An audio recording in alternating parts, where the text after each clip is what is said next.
Guys সর্বপ্রথম তোমরা আগে এই ক্লিপটাতে একটু লক্ষ্য করো। কি রে ভাই শাহরুখ মরবেন?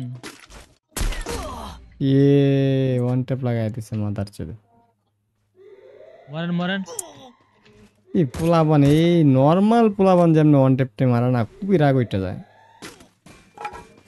বাপের জন্য হ্যাঁ? একটা ওয়ান ট্যাপ মারা নাই, দেখো।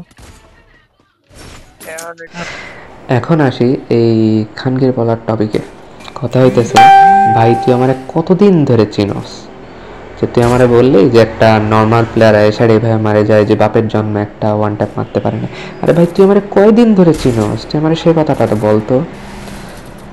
তুই যে এত বড় কন্টেন্ট ক্রিয়েটর, তোর তো এতটুকু মানে ম্যানার্স অথবা মেন্টালিটি থাকা উচিত যে একটা মানুষের সম্পর্কে আমি না জেনেই কথা বলবো না। মানে তুই কি মেন্টালিটির ভাই? তোরে গালাগালি করতে আমার মানে আমার রুচিতে বাধা, তোরে গালাগালি করতে।